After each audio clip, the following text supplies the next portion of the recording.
요즘 이런 증상 겪고 계신가요? 대화하다가 갑자기 할 말이 생각나지 않아 멈칫한 적 있으신가요? 방금 뭘 하려고 했는지 깜빡하고 아는 사람 이름이 입에서만 맴도는 경험 말입니다. 나이 들면 다 그렇지 뭐라고 넘기셨다면 잠깐만 멈춰 서세요. 지금 이 순간에도 여러분의 뇌 속 가는 실핏줄들이 하나둘씩 막혀가고 있을 수 있습니다. 마치 오래된 수도관에 녹이 슬듯이 여러분의 혈관에는 기름때와 찌꺼기가 쌓이고 있습니다. 저는 38년간 순환기내과를 전문으로 진료해온 의사 최성민입니다. 그동안 수천 명의 환자분들을 만나며 한 가지 확실한 진실을 깨달았습니다. 뇌졸중이나 뇌출혈은 어느 날 갑자기 찾아오는 게 아니라는 것입니다. 여러분의 몸은 이미 몇 년 전부터 경고 신호를 보내고 있었습니다. 하지만 오늘 여러분께 희망적인 소식이 있습니다.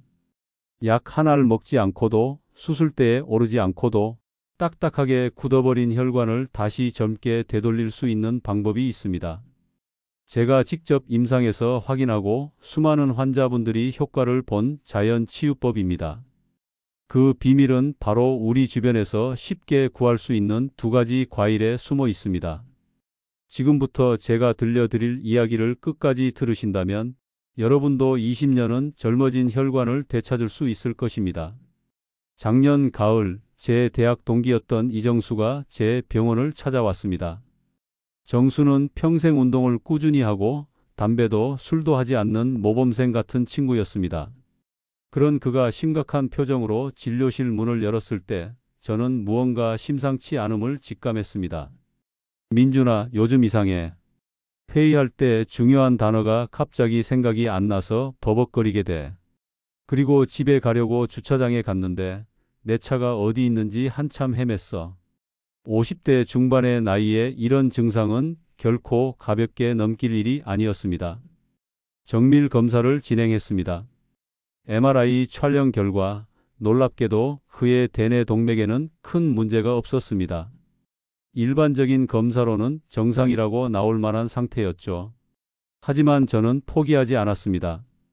더 세밀한 미세혈류 검사를 권했고 그제야 진짜 문제가 드러났습니다. 머리카락보다 가는 뇌 속 모세혈관들이 곳곳에서 막혀 있었던 겁니다. 마치 고속도로는 뚫려 있지만 골목길이 막힌 것과 같았습니다.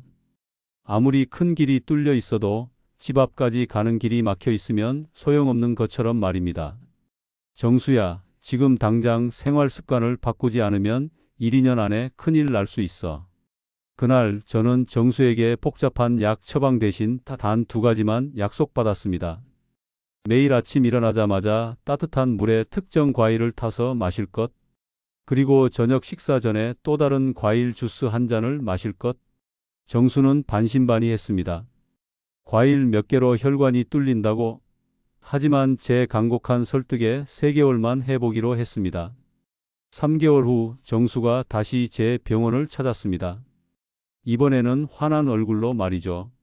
민준아, 믿기지가 않아. 회의할 때 말이 술술 나오고 책도 예전처럼 집중해서 읽을 수 있어. 그리고 무엇보다 아침에 일어났을 때 머리가 개운해. 재검사 결과는 더 놀라웠습니다. 막혀있던 미세혈관의 혈류량이 눈에 띄게 개선된 것입니다. 혈액 검사상 염증 수치도 정상 범위로 돌아왔습니다. 이것이 제가 여러분께 꼭 전하고 싶었던 이야기입니다. 지금 이 영상이 도움이 되셨다면 구독과 좋아요 부탁드립니다. 여러분의 소중한 가족에게도 이 정보를 공유해 주세요. 대부분의 사람들은 뇌혈관 하면 뇌졸중을 일으키는 굵은 혈관만 떠올립니다. 하지만 진짜 문제는 눈에 보이지도 않는 미세한 실핏줄에서 시작됩니다. 우리 뇌에는 약 600km에 달하는 혈관이 그물망처럼 펼쳐져 있습니다.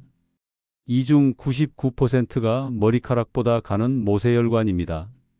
이 작은 혈관들이 뇌세포 하나하나에 산소와 영양분을 전달하는 생명줄입니다. 그런데 이 가느다란 통로가 막히기 시작하면 어떻게 될까요? 처음에는 작은 증상으로 시작합니다. 단어가 떠오르지 않고 집중력이 떨어지고 계단을 오르면 어지러운 정도입니다. 대부분 피곤해서 그런가 보다 하고 넘깁니다. 하지만 이것은 여러분의 뇌가 보내는 구조 신호입니다. 혈관을 막는 주범은 네 가지입니다. 첫째, 끈적끈적한 중성지방과 나쁜 콜레스테롤입니다. 튀김, 삼겹살, 케이크처럼 기름진 음식을 자주 먹으면 혈관벽에 기름때가 쌓입니다. 둘째, 혈액을 걸쭉하게 만드는 점액질입니다. 탄수화물을 과도하게 섭취하면 혈액이 끈적해져서 가는 혈관을 통과하기 어렵게 됩니다. 셋째, 혈관벽을 딱딱하게 만드는 석회질입니다. 나이가 들면서 뼈에서 빠져나온 칼슘이 혈관에 쌓여 돌처럼 굳어버립니다. 넷째, 가공식품 첨가물과 미세 플라스틱 같은 이물질입니다. 현대인의 혈관은 이런 독소들로 가득합니다. 이 네 가지가 혈관을 좁히고 막으면서 뇌세포는 서서히 굶어 죽기 시작합니다. 그렇다면 어떻게 해야 할까요? 첫 번째 과일은 바로 레몬입니다. 레몬이요? 그냥 비타민 C 많은 과일 아닌가요? 아닙니다. 레몬은 단순한 비타민 덩어리가 아닙니다. 레몬에는 구연산, 사과산, 주석산 같은 강력한 유기산이 풍부합니다. 이 유기산들이 하는 일은 놀랍습니다. 혈관 벽에 달라붙은 기름때와 콜레스테롤 덩어리를 화학적으로 분해합니다. 마치 기름때에 낀 프라이팬에 식초를 부으면 때가 녹아내리는 것처럼 말입니다. 제 환자 중 한 분이셨던 김영희 65세 할머니 이야기를 해드리겠습니다. 영희 할머니는 고지혈증 약을 10년 넘게 드셨지만 총 콜레스테롤 수치가 270을 넘나들었습니다. 병원에 올 때마다 선생님, 약 먹어도 수치가 안 떨어져요 라며 걱정하셨죠. 저는 할머니께 매일 아침 공복에 미지근한 물 200ml에 레몬 반 개를 짜서 마시라고 권했습니다. 단 위가 약하신 분이라 처음엔 물을 더 많이 타서 시작하셨죠. 6개월 후 할머니의 총 콜레스테롤은 210으로 떨어졌고 나쁜 콜레스테롤 LDL은 30% 가까이 감소했습니다. 선생님, 이게 레몬 덕분이에요? 약도 똑같이 먹었는데 이제야 떨어지네요. 할머니는 물론 저도 놀랐습니다. 레몬의 유기산이 약의 효과를 높여준 것입니다. 하지만 레몬의 진짜 힘은 여기서 끝이 아닙니다. 레몬에는 비타민C가 100g당 70mg이나 들어 있습니다. 이는 오렌지의 2배 수준입니다. 비타민C는 우리 몸에서 강력한 항산화제로 작용합니다. 활성산소라는 말 들어보셨나요?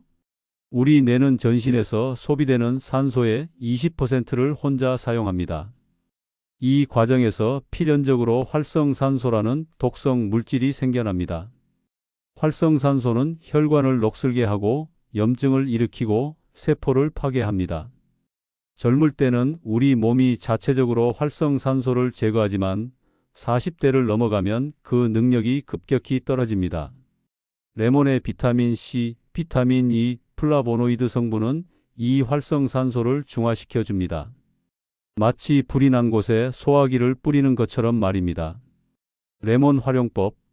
가장 효과적인 방법은 아침 공복에 마시는 것입니다. 미지근한 물 200에서 250ml에 유기농 레몬 반 개 준비해서 레몬즙을 짜서 섞어 마시는 것입니다. 주의사항은 위염이나 역류성 식도염이 있으신 분은 식후에 드시거나 물을 더 희석해서 드세요. 너무 진하게 마시면 치아 에나멜이 손상될 수 있으니 빨대로 마시는 것도 좋습니다. 두 번째 과일은 석류입니다. 석류는 여성의 과일로만 알려져 있지만 실은 남녀노소 누구에게나 혈관 건강이 보약입니다. 석류에는 폴리페놀이라는 성분이 레드와인의 3배, 녹차의 10배나 들어 있습니다. 폴리페놀은 혈관의 염증을 잡아주는 천연 소염제입니다. 혈관에 염증이 생기면 어떻게 될까요? 혈관 벽이 붓고 두꺼워지면서 혈액이 통과할 공간이 좁아집니다. 게다가 염증 부위에 콜레스테롤과 칼슘이 더 잘 달라붙어서 혈관이 더 빨리 막힙니다. 제 환자셨던 박철수님은 고혈압으로 15년째 약을 드시고 계셨습니다. 혈압약을 먹어도 수축기 혈압이 150에서 160을 오르내렸습니다. 저는 박 씨에게 매일 저녁 석류즙 100ml를 마시도록 권했습니다. 물론 시중에 파는 당분 가득한 석류 음료가 아니라 석류알을 직접 갈아서 씨까지 포함한 즙을 마시도록 했습니다. 3개월 후 박 씨의 평균 혈압은 135에서 85로 안정되었습니다. 선생님, 약을 줄일 수 있을까요? 약을 조정하고 6개월을 더 지켜본 결과 혈압은 계속 안정적으로 유지되었습니다. 석류의 또 다른 놀라운 효과는 칼슘 대사를 돕는다는 점입니다. 석류에 들어있는 식물성 에스트로겐 성분은 우리 몸의 칼슘 흡수율을 높여줍니다. 이게 왜 중요할까요?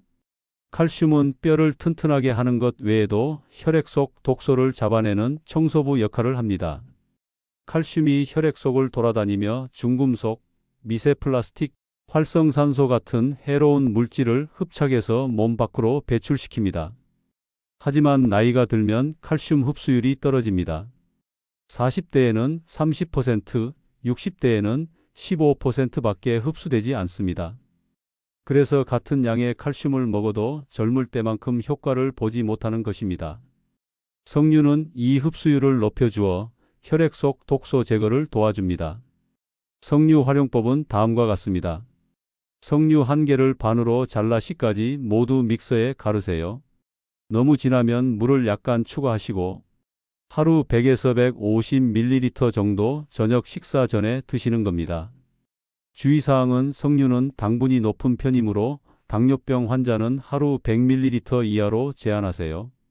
또한 혈압약 중 일부와 상호작용할 수 있으니 고혈압약을 드시는 분은 의사와 상담 후 시작하세요. 세 번째 비밀은 기름을 바꿔라입니다. 많은 분들이 놓치는 부분이 바로 식용유입니다. 참기름이 몸에 좋다면서요? 참기름, 들기름은 고소하고 맛있습니다. 하지만 여기에 숨겨진 위험이 있습니다. 참기름은 참깨를 180도 이상 고온에서 볶은 후 압착합니다. 이 과정에서 과산화지질이라는 독성 물질이 만들어집니다. 과산화지질은 우리 몸에 들어와서 활성산소를 폭발적으로 증가시킵니다. 반면 생들기름은 어떨까요? 들깨를 볶지 않고 저온에서 압착한 기름에는 오메가3 지방산이 풍부합니다. 오메가3는 혈관의 염증을 줄이고 혈액을 맑게 하며 혈전 피떡 생성을 막아줍니다. 제 친구 정수가 혈관 건강을 회복한 데는 생들기름의 역할도 컸습니다. 그는 주방에 있던 참기름을 모두 생들기름으로 바꿨습니다. 나물 무침할 때, 비빔밥 먹을 때, 샐러드 드레싱 만들 때 모두 생들기름을 사용했습니다. 단 생들기름은 열에 약하므로 볶음 요리에는 쓰지 않았습니다. 요리가 끝난 후 마지막에 살짝 뿌려서 먹었습니다. 생들기름 활용 팁을 알려드릴게요. 나물 무침하실 때 간장에 생들기름 그리고 다진 마늘을 넣으시고 샐러드 만드실 때는 생들기름에 레몬즙 그리고 약간의 소금을 넣으시고 비빔밥 만드실 때는 밥 위에 생들기름 1스푼을 넣으세요. 주의사항은 생들기름은 공기와 빛에 노출되면 쉽게 산패됩니다. 반드시 냉장 보관하고 개봉 후 1, 2개월 안에 소비하세요. 네 번째 비밀은 소금을 줄이는 것입니다. 소금은 우리 몸에 꼭 필요한 미네랄입니다. 하지만 과하면 독입니다. WHO 세계보건기구는 하루 소금 섭취량을 5g 티스푼 하나 이하로 권장합니다. 그런데 한국인의 평균 소금 섭취량은 얼마일까요? 하루 10에서 12g입니다. 권장량의 2배가 넘습니다. 소금이 왜 혈관에 나쁠까요? 소금이 우리 몸의 세포 안으로 들어가면 세포는 농도를 맞추기 위해 물을 끌어당깁니다. 이 과정에서 혈압이 올라가고 동시에 활성산소가 대량 생성됩니다. 이 활성산소가 뇌혈관과 신경세포를 직접 공격합니다. 결과적으로 치매와 뇌졸중 위험이 높아지는 것입니다. 실제로 연구 결과를 보면 하루 소금 섭취량을 5g 이하로 줄인 사람들은 뇌졸중 발생률이 23% 감소했습니다. 소금 줄이는 실천법을 알려드릴게요. 국은 건더기만 먹고 국물은 남기세요. 김치, 장아찌는 한번 물에 헹궈서 드세요. 외식할 때 싱겁게 해주세요 요청하시고, 소금 대신 레몬즙, 식초로 간하시고, 라면, 소시지, 햄 같은 가공식품을 줄이세요. 처음엔 음식이 싱겁게 느껴지지만 2주만 지나면 혀가 적응합니다. 오히려 재료 본연의 맛을 느낄 수 있게 됩니다. 당신이 지금 시작해야 하는 이유. 선생님, 저는 아직 젊은데 지금부터 이렇게까지 해야 하나요? 40대 환자분이 제게 했던 질문입니다. 제 대답은 명확했습니다. 지금 시작하지 않으면 60대에 후회합니다. 혈관은 하루아침에 막히지 않습니다. 10년, 20년에 걸쳐 서서히 좁아집니다. 그리고 70에서 80%가 막힐 때까지 증상이 없습니다. 증상이 나타났을 때는 이미 늦은 경우가 많습니다. 제가 38년간 진료하면서 가장 안타까웠던 순간들이 있습니다. 선생님, 5년 전에 왔을 때 선생님이 생활 습관을 바꾸라고 하셨는데, 그때 들었어야 했는데, 뇌졸중으로 쓰러져 반신마비가 된 환자분이 눈물을 흘리며 하신 말씀입니다. 혈관 건강은 저축과 같습니다. 젊을 때부터 매일 조금씩 쌓아야 노후에 편안합니다. 실천 가이드를 알려드릴게요. 오늘부터 시작하세요. 복잡하게 생각하지 마세요. 딱 3가지만 실천하면 됩니다.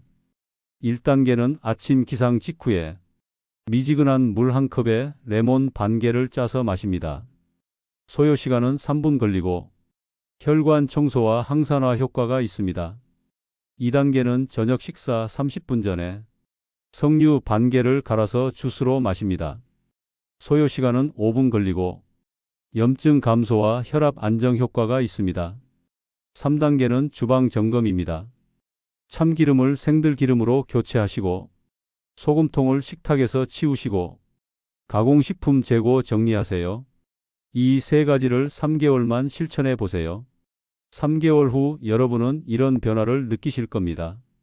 아침에 눈 떴을 때 머리가 맑아지고, 대화할 때 단어가 술술 나오고, 계단 오를 때 숨이 덜 차고, 집중력이 예전으로 돌아오며 혈압, 콜레스테롤 수치 개선됩니다. 선택은 여러분의 몫입니다. 오늘 제가 말씀드린 내용은 제 38년 임상 경험의 정수입니다. 수천 명의 환자들이 실천해서 효과를 본 방법입니다. 레몬과 석류, 단 2가지 과일입니다. 생들기름과 소금 줄이기, 단 2가지 습관입니다. 이것만으로 여러분의 뇌혈관은 20년 젊어질 수 있습니다. 하지만 실천하지 않으면 아무 소용이 없습니다. 내일부터? 아닙니다. 오늘부터입니다. 지금 이 영상을 끄고 부엌으로 가세요. 레몬이 있는지 확인하세요. 없다면 메모장에 레몬, 석류 2단어만 적으세요. 작은 실천 하나가 여러분의 인생을 바꿉니다. 건망증이 심해져서 가족 이름도 잊어버리는 노년을 보낼 것인가? 아니면 또렷한 정신으로 손주들과 대화하는 노년을 보낼 것인가? 선택은 여러분의 몫입니다. 오늘 영상이 도움이 되셨다면 구독과 좋아요, 알림 설정 부탁드립니다.